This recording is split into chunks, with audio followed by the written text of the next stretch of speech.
Satu.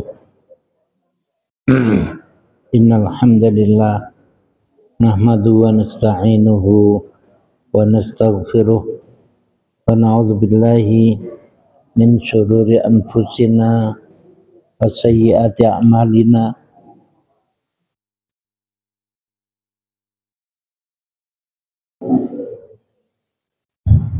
May yahdihillahu fala mudilla lahu wa may yudlil fala hadiya lahu. Asyhadu an la ilaha illallah wa asyhadu anna Muhammadar Rasulullah. Amma ba'd. Kaum muslimin wal muslimat rahimakumullah. Alhamdulillah, pada malam hari ini kita dapat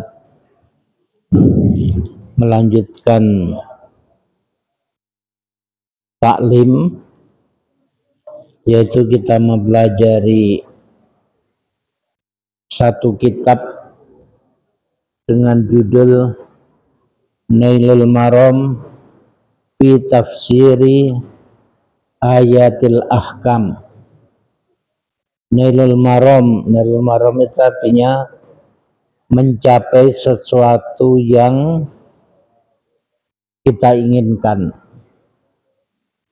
Fi Tafsiri Ayatil Ahkam, yaitu tentang tafsir ayat-ayat hukum. Dan kita pada kajian yang lalu sudah sampai ayat ketiga, tapi belum selesai. Insyaallah malam hari ini kita lanjutkan menyelesaikan kajian ayat ketiga, yaitu qala az-Zujjaj fi qawlihi wa ma yu'allimani min ahadin. Disebutkan sebagai taklim inzar minas sihr, la ta'lim du'a ilaihi. Jadi seorang ulama tafsir Az-Zujjaj mengatakan terkait dengan ayat ketiga yang sudah kita mulai pembahasannya pada kajian yang lalu, beliau memberikan komentar tentang firman Allah, wa ma yu'allimani min ahadin, bahwa dua malaikat itu, yaitu Harut dan Marut, tidak mengajarkan kepada seorang pun. Dia mengatakan bahwa yu'alliman itu maksudnya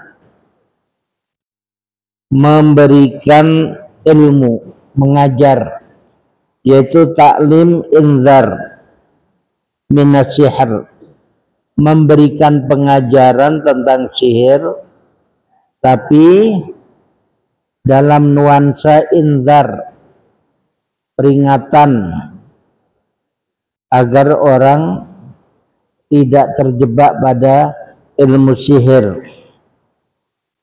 La ta'lim du'a ilaihi, bukan mengajarkan supaya orang melakukan sihir.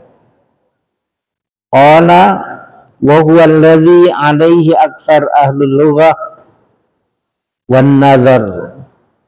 Dan Az-Zujjaj menyatakan bahwa pendapat yang seperti itu ada pendapat kebanyakan ahlul lughah, yaitu ahli bahasa, dan an-nazar, ahli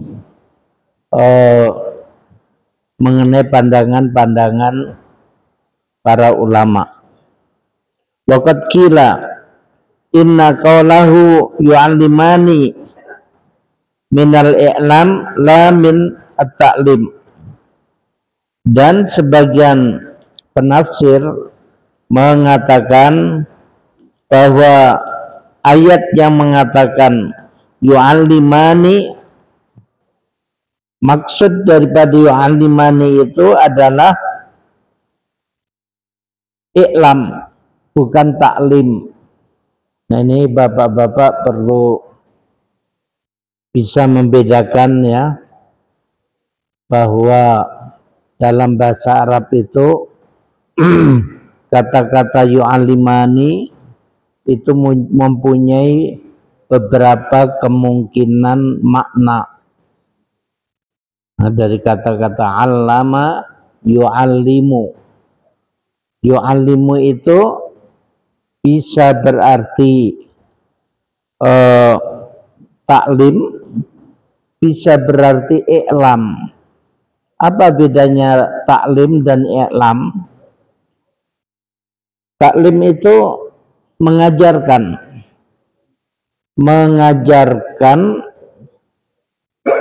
ya, karena pembahasannya ayat itu tentang sihir, bahwa dua malaikat Harut dan Marut yu'allimani, mengajarkan. Nah, mengajarkan ini bisa bermakna taklim, mengajarkan secara mendetail bagaimana ilmu sihir, bagaimana cara mengamalkannya, bagaimana dampaknya, itu disebut taklim. Tapi kalau i'lam, daripada a'lama yu'limu, i'lam itu memberitahu. Nah, kalau memberitahu itu seperti apa-apa yang bapak-bapak dapatkan sekarang di Google ya, misalnya di ChatGPT, di Meta ya, itu di sana itu banyak ilmu. Ilmu itu sifatnya informasi. Sekarang kalau saya belum pernah membuka ya, misalnya kita tanya kepada ChatGPT atau apa itu tentang sihir itu seperti apa, tapi saya rasa jawabannya ada sekedar memberitahu bahwa sihir itu begini, caranya begini, informasi, bukan mengajar. Apa bedanya informasi dengan mengajar? Mengajar itu kita mendidik orang supaya orang bisa menyihir. Kalau informasi, ya informasi yang tertulis di situ supaya kita tahu bahwa yang namanya sihir itu seperti ini. Saya alhamdulillah pernah belajar sihir secara nggak sengaja. Ya, waktu itu saya masih di pesantren, ya masih remaja lah. Jadi diajak paman saya itu tentara, dan dia mementingkan ilmu-ilmu kanuragan. Jadi beliau itu cerita ke saya punya guru itu sakti. Jadi kalau ada batu dibenturkan kepala dia, bukan kepalanya yang pecah tapi batunya ya, dia bisa menghilang katanya. Saya sebagai remaja ya tentu tertarik di Malang, tapi jangan dicari ya, nanti saya dapat dosanya nanti. Jadi saya ikut belajarnya sama paman saya itu. Alhamdulillah waktu itu ya saya di pesantrennya di Persis Bangil, Jadi landasan akidah itu sudah dapat. Sehingga kita ketika mempelajari ilmu sihir itu sudah tahulah bagaimana melihat ilmu ini apa benar atau enggak. Saya sudah tahu ilmu itu enggak benar. Kenapa enggak benar? Karena banyak menggunakan mantra-mantra. Mantra ini anehnya hampir semuanya pakai bahasa Sanskerta yang kita nggak paham. Dulu itu pernah ada orang, ya dibilang orang sakti begitu, di Pare, Kediri, yang dicari ya Pak. Di Pare, Kediri itu mempunyai kesaktian, ya. Jadi dia itu pekerjaannya sebenarnya pandai besi. Jadi suka atraksi di depan masyarakat. Besi itu dibakar sampai merah, lalu dimasukkan ke mulutnya. Begitu masuk mulut, padam. Mulutnya nggak apa-apa, tapi mulutnya itu mampu memadamkan besi yang menyala itu. Nah, saya di Pare itu punya ustadz yang ahli bahasa. Beliau kalau nggak salah bisa 12 bahasa. Namanya Ustadz Yazid, ya. Beliau sudah wafat. Jadi Ustadz Yazid ini faham dengan baik bahasa Sanskerta. Suatu ketika beliau mendekati pandai besi ini. Tanya gimana sih caranya supaya bisa punya ya, kesaktian begitu. Sama dia diinformasikan, wah ini harus puasa pati geni, ya. Puasa pati geni, puasa mutih, gak tidur. Kemudian harus baca zikir. Jadi ini pandainya setan itu untuk ilmu-ilmu yang sesat itu kita juga diajari untuk berzikir, tapi zikir yang tidak diajarkan Nabi. Misalnya harus menyebut ya Hayyu ya Qayyum 7000 kali. Bapak-bapak harus paham bahwa dalam ibadah yang namanya hitungan itu ada termasuk bagian daripada ibadah. Kita diajari habis sholat supaya membaca subhanallah 33 kali, alhamdulillah 33 kali, Allahu Akbar 33 kali. Terus kita terpikir, mungkin kalau saya baca 50 kali pahalanya lebih besar. Kira-kira menurut bapak-bapak pahalanya lebih besar atau enggak? Enggak. Kenapa? Karena Nabi mengajarkan 33 kali. Ya amalkan sesuai ajaran Nabi. Jangan dijadikan 50 kali. Kalau 50 kali itu lebih baik, pasti Nabi mengajarkan kita supaya membaca itu lebih, kalau bisa lebih dari 33. Sama dengan soal wudhu. Dalam mengajarkan wudhu, Rasulullah itu mengajarkan kita supaya membasuh tangan ini sampai siku. Tapi dalam hadis Rasulullah SAW mengatakan bahwa anggota wudhu ini nanti di akhirat akan bersinar. Siapa yang ingin sinarnya lebih panjang, maka membasuhnya harus dilebihkan, tidak hanya sampai siku. Nah, kalau ini rekomendasinya ada. Tapi kalau tadi membaca subhanallah sampai 50 kali nggak ada rekomendasi semacam itu. Ya, jadi zikir sampai 7.000 kali yang nggak ada satupun hadis sahih yang mengajarkan semacam itu sudah masuk ke dalam bid'ah ya. Bid'ah itu dolalah. Kembali kepada tadi, jadi saya ikut paman saya belajar ilmu sihir, antara lain ilmu menghilang.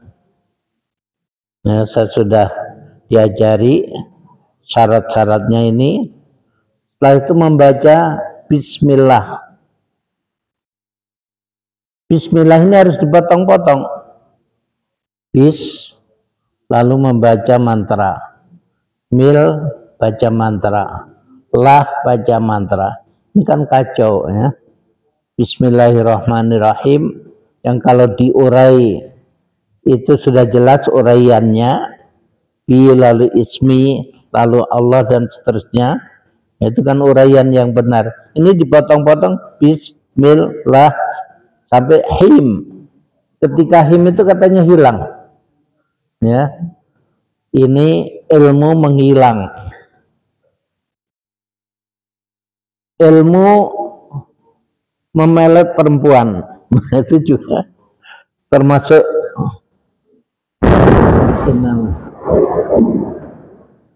diajarkan, dan itu juga bagian daripada sihir. Nah, kembali pada tadi cerita saya tadi belum selesai ya. Tukang besi yang di Pare itu ditanya oleh ustadz saya, ini caranya gimana supaya kita punya kesaktian itu.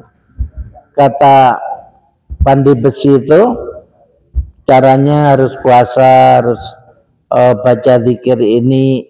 Setelah itu terakhir mengucapkan mantra dalam bahasa Sanskerta. Itu kalau orang biasa nggak paham, tapi karena ustadz saya itu paham bahasa Sanskerta, ternyata maknanya apa? Tidak ada Tuhan selain aku ya. Orang disuruh takabur, kita menyekutukan Allah saja sudah menjadi dosa besar, bagaimana mengaku sebagai Tuhan? Tapi asal kita mau melanggar akidah yang terberat, setan menolong kita.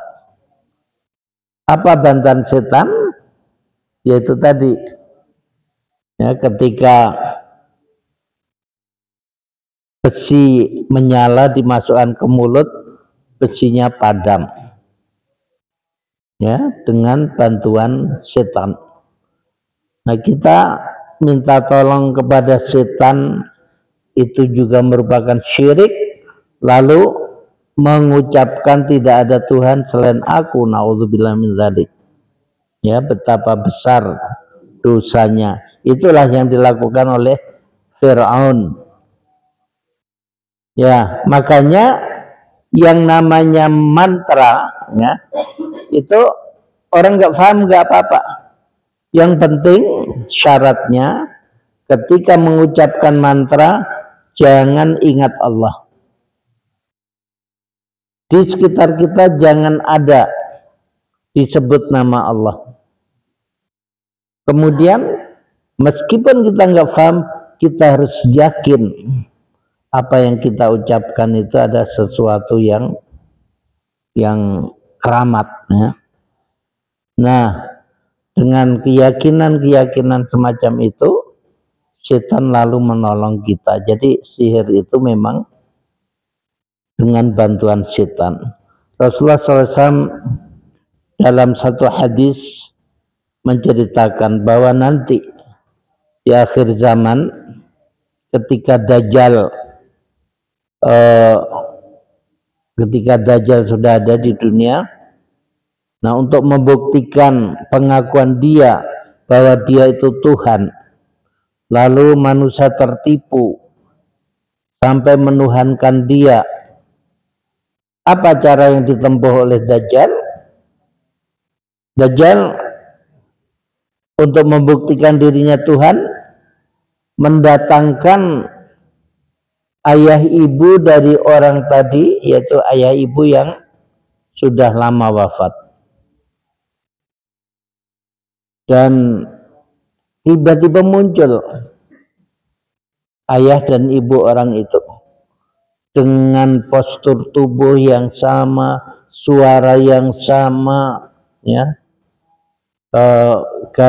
gaya apa itu bergeraknya sama, semuanya sama, sehingga orang itu meyakini bahwa ini memang ayahku, ibuku.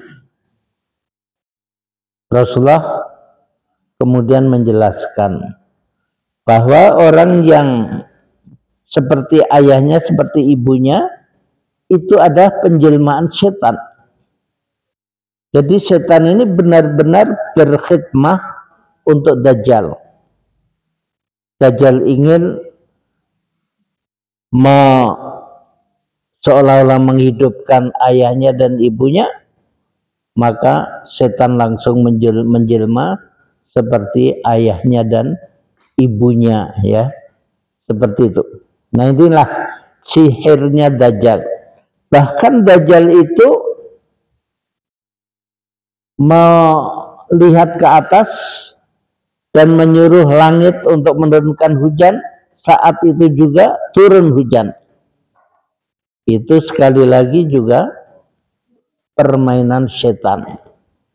Ya, setan ini memang oleh Allah diberi kemampuan untuk menjelma sebagai ya macam-macam, sebagai manusia, sebagai binatang, sebagai ular, sebagai rumput, sebagai air yang turun dari langit.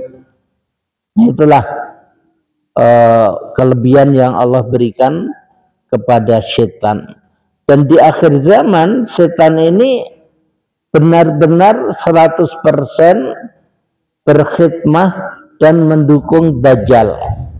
Apa saja yang diinginkan Dajjal, ya, pasukannya dari setan-setan itu langsung ikut mewujudkan.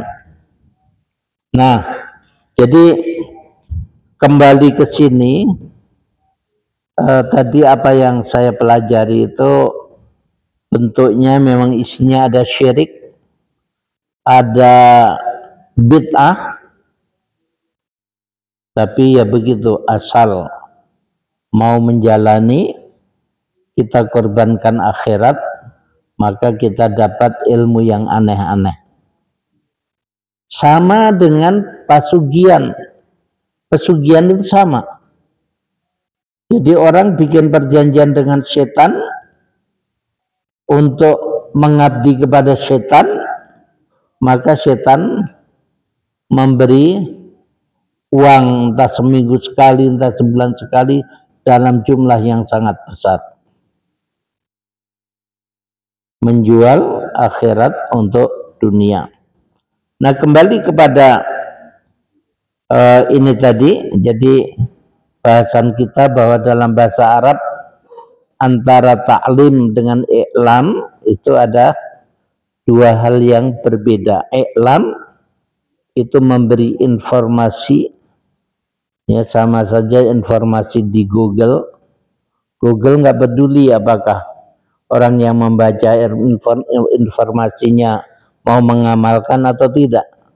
Tapi kalau mengajari, maka gurunya peduli apa yang diajarkan sudah diamalkan atau belum, ya. Lalu wa fi qawlihi fala takfur ablag inzaran wa a'zam tahdziran.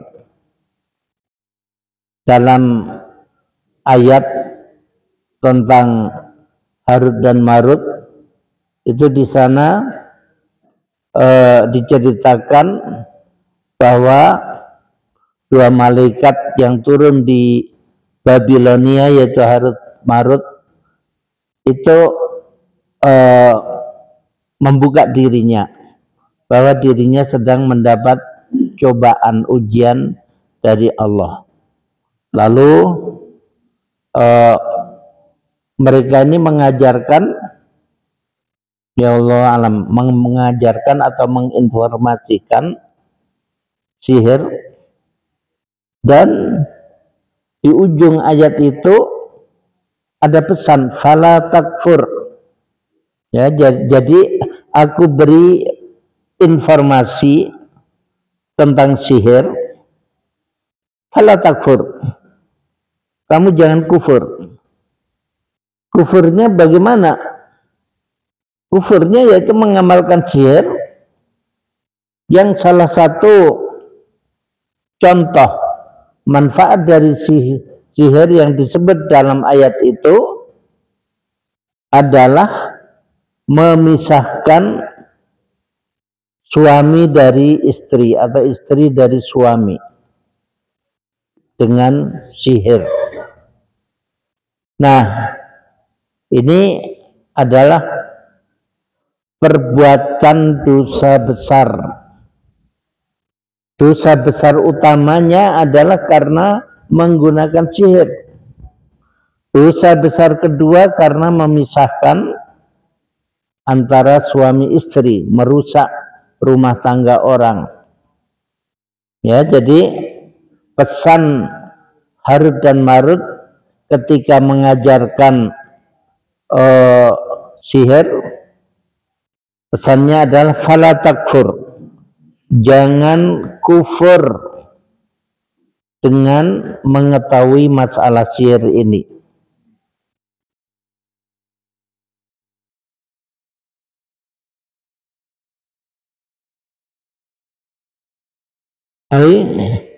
Inna hadza dzanbun yakunu man fa'alahu kafiron. Nah, jadi seolah-olah malaikat Harut dan Marut itu berkata, sesungguhnya masalah ini adalah masalah dosa. Siapa yang melakukannya, dia berarti telah kufur. Makanya dibaca fala takfur, jangan kufur. Lalu ini kan terjadi satu khilafiyah, perbedaan pendapat antara para ulama. Seperti Hanafiyah, ya, Abu Hanifah dan pengikutnya mazhab Hanafi itu tidak mempercayai bahwa yang namanya sihir itu bisa berdampak. Ini pendapat Mu'tazilah dan Abu Hanifah. Sedangkan imam-imam lain, Imam Syafi'i, Imam Hambali, Imam Maliki, itu berpendapat bahwa sihir itu bisa berdampak. Ya, dan mereka yang mengatakan bahwa sihir itu bisa berdampak karena di ayat itu disebutkan, yaitu ma yufarriqu bainal mar'i wa zawjihi, sesuatu yang bisa memisahkan seseorang dari pasangannya.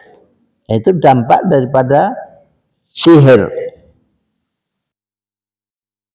Di sini nggak dijelaskan kenapa Abu Hanifah berpendapat bahwa sihir itu tidak ada dampaknya. Dan saya pernah ceritakan kepada bapak-bapak, saya sendiri sampai sekarang itu masih ada kenang-kenangan dari sihir, ya.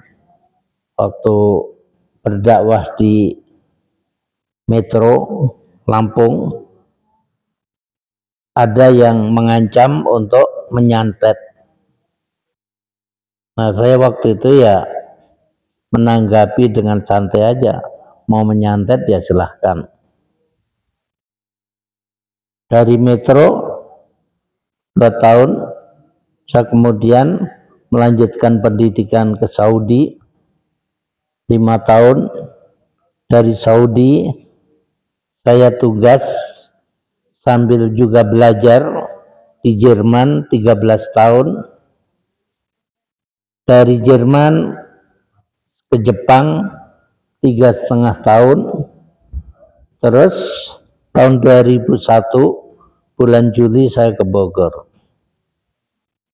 Nah, suatu ketika saya berobat ke rumah sakit Karya Bakti yang dulu. Dulu itu ada dokter yang namanya Suksmono, mungkin bapak-bapak ada yang kenal ya. Dokter Suksmono waktu itu entah ingin tahu apa dari tubuh saya, di rongsen. Ketika di rongsen di bagian apa itu bagian kanan ya, lambung kanan, itu ternyata hasil rongsennya ada kawat yang bentuk semacam apa tuh spiral ya. Itu ada 3 berjajar, 3 kawat. Baru dokter Suksmono itu bilang ke saya, Ustadz ini ada kawat, gimana Pak, mau dikeluarkan? Saya bilang kawat itu nggak nyakiti saya, jadi saya nggak pernah merasa tersakiti oleh kawat itu, ya biarkan saja, nggak perlu dioperasi. Nah, saya kemudian teringat pernah diancam untuk disantet. Nah, kelihatannya itulah hasil daripada santet yang dilakukan oleh tukang santet. Ya, bisa masuk ke tubuh tapi tidak membahayakan, tidak ada dampak negatifnya. Ya, jadi itu juga bukti bahwa yang namanya sihir itu bisa berdampak. Contoh lain, Nabi Musa ketika adu kekuatan dengan tukang sihir Fir'aun. Tukang sihir Fir'aun membawa tali, ya, mereka pada membawa tali dilempar berubah menjadi ular.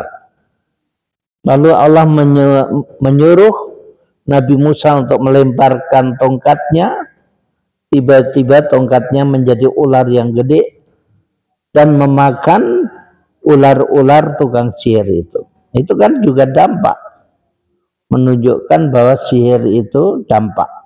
Dan bukti juga bahwa itu dampak, Nabi Musa ketakutan sampai ditegur oleh Allah, la takhaf wa alqi asaka, ya. Kamu jangan takut, sekarang lemparkan tongkat kamu. Jadi Nabi Musa saja sampai takut akibat pengaruh sihir itu. Nah, kemudian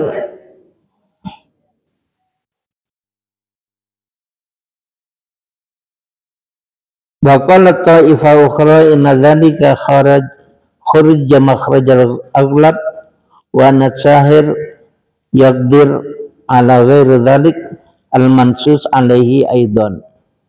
Kemudian di dalam penjelasan di buku Al-Ahkam ini disebutkan bahwa diceritakan bahwa sihir itu bisa memisahkan antara seseorang dan pasangannya, itu adalah khurrija makhrajal aghlab. Khurrija makhrajal aghlab itu artinya redaksinya dengan bahasa yang biasa digunakan oleh masyarakat. Contoh, orang Arab menyebut babi itu dengan lahmul khinzir, lahm, daging khinzir, babi. Nah ini kalau orang nggak paham bisa salah paham, kan yang diharamkan daging babi. Kalau gitu otaknya ya halal, hatinya halal. Ini namanya khurrija makhrajal ghalib, bahwa penyebutan daging babi itu kembali mengikut kebiasaan orang Arab menyebut babi itu lengkap, daging babi, ya. Nggak pernah menyebut babi sendirian. Nah, begitu juga masalah sihir ini yang mungkin yang banyak terjadi waktu itu, orang memisahkan antara suami istri yang tadinya saling mencintai menjadi saling membenci misalnya. Ini yang banyak terjadi. Bukan berarti tidak terjadi pada yang lain. Karena yang banyak terjadi itu, makanya yang dicontohkan di ayat tadi adalah memisahkan antara seseorang dengan pasangannya. Wakila laisa sihr, laisa li sihr taksir. Nah ini yang kembali pada pendapat Abu Hanifah tadi.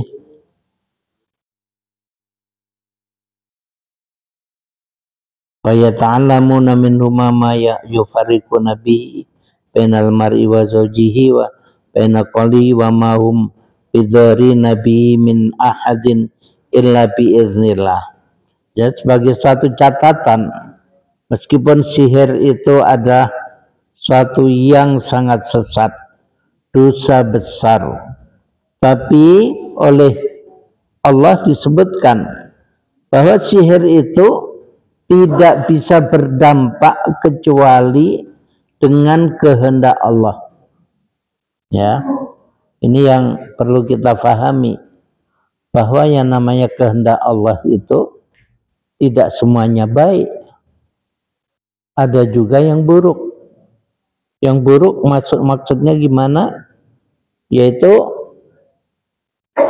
di surat As-Sajdah Allah berfirman, wa ma tasyauna illa ayyasha Allahu rabbul alamin. Kamu tidak bisa berkehendak kecuali kalau Allah juga berkehendak. Ada penjahat ingin membunuh seseorang, ini tidak akan terjadi kecuali kalau didukung oleh kehendak Allah. Jadi Allah dengan kehendaknya itu mengijabahi atau memuluskan keinginan orang yang jahat. Ya.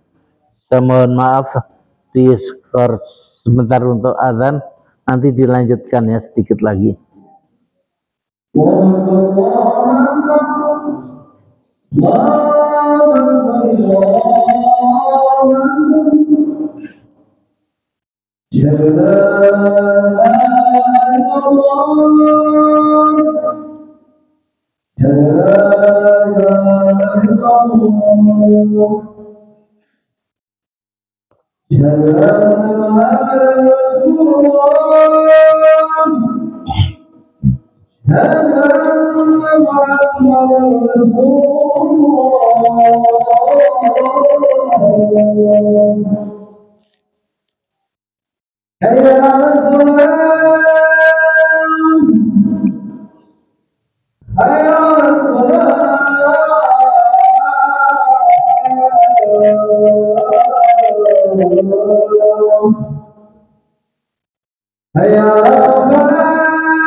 Ya, saya lanjutkan sedikit lagi.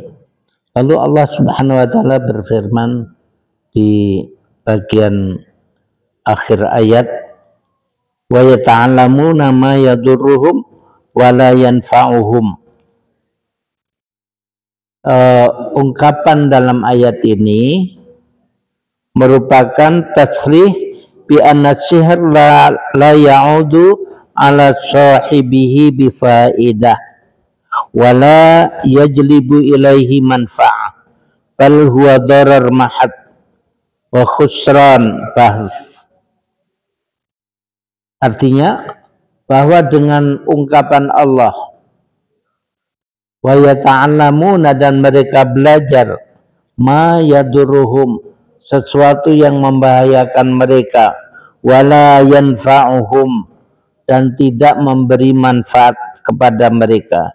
Ini penjelasan bahwa yang namanya sihir itu tidak memberi manfaat kepada orang yang mempelajarinya,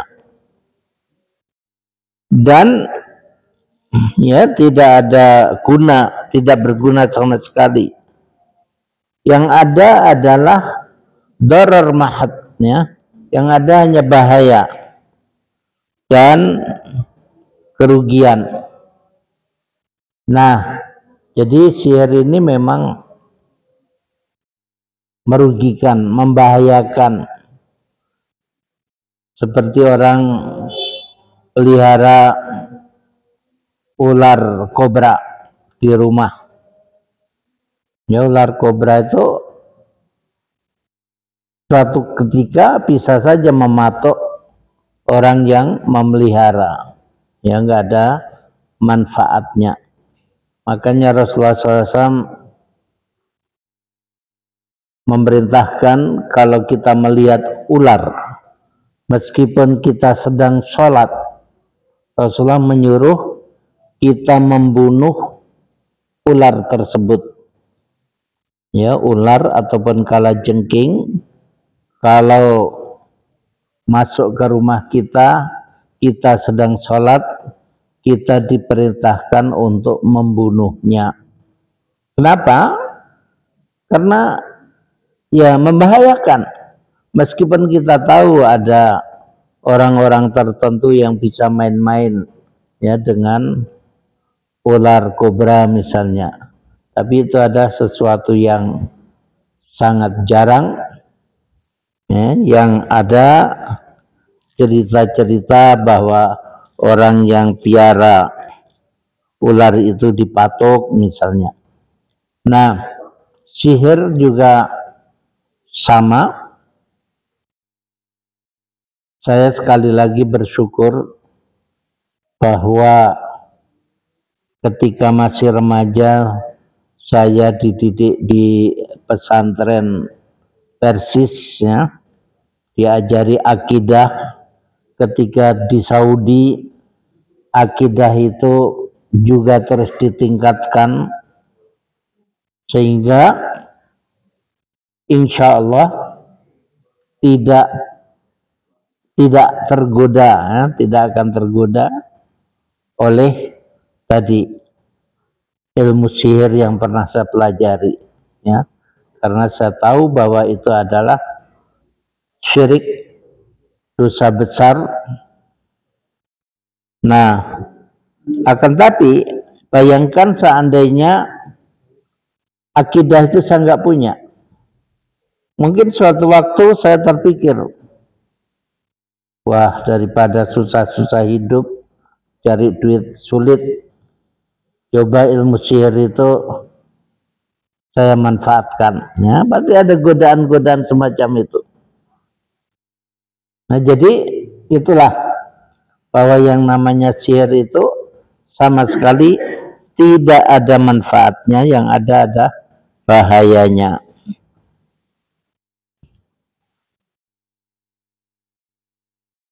Ya, ini bahasan ayat ketiga. Sampai di sana selesai. Sebelum saya tutup, barangkali ada pertanyaan.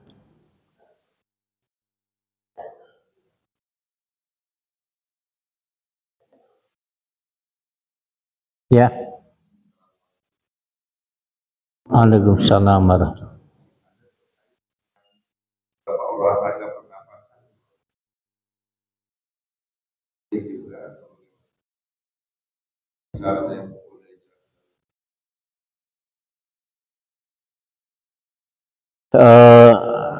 Jadi begini ya, kita untuk tahu sesuatu itu sihir atau bukan, apakah itu dengan perantara setan atau tidak, itu kita harus tahu proses daripada ilmu itu.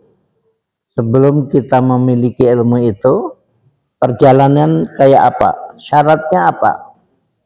Ya, kayak saya mempelajari ilmu apa itu kanuragan yang di Malang itu, kan ada syaratnya, harus puasa pati geni 7 hari misalnya.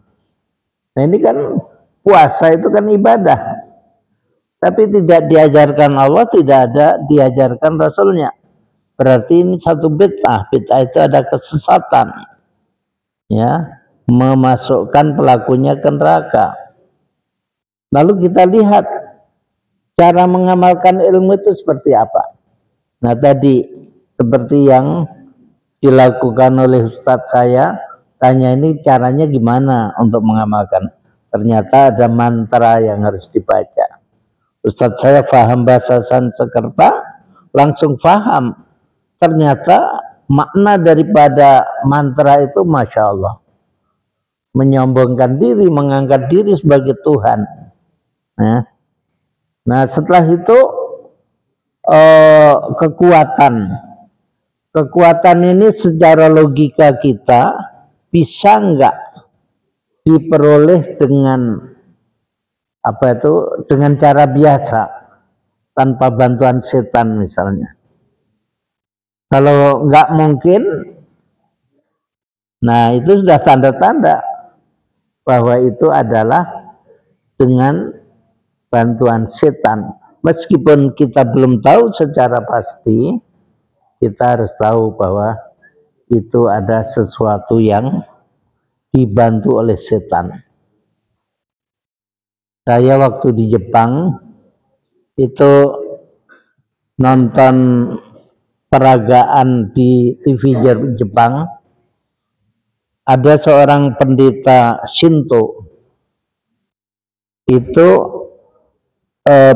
berdiri di sisi sungai, saya lupa nama sungainya, sungai di Jepang, tapi sungai di Jepang itu lebar sekali karena sungainya memang sudah dekat ke laut, mungkin ya ada beberapa ratus meter ya lebarnya. Terus di seberang sana ada orang-orang yang badannya kekar, 3 orang. Itu yang namanya pendeta Shinto, itu hanya dengan menggerakkan tangannya begini, 3 orang yang di seberang sungai itu roboh semua. Nah ini kan secara logika nggak mungkin ya. Dengan kekuatan seperti apa orang bisa ditumbangkan. Nah ini sudah tanda-tanda bahwa itu pasti pakai bantuan setan. Apalagi orang kafir ya, orang kafir itu banyak menggunakan jasa setan. Nah kalau ingin tahu secara pasti ya harus dipelajari.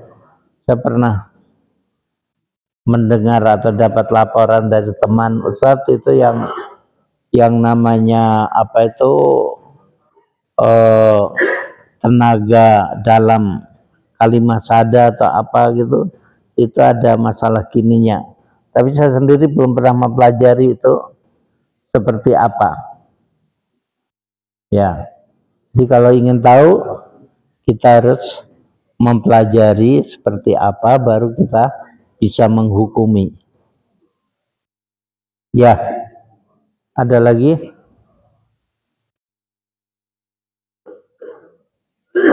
Kalau nggak ada, kita cukupkan. Sekian dulu, semoga bermanfaat. Subhanaka Allahumma bihamdika asyhadu an la ilaha illa anta astaghfiruka wa atubu ilaik. Assalamualaikum warahmatullahi wabarakatuh.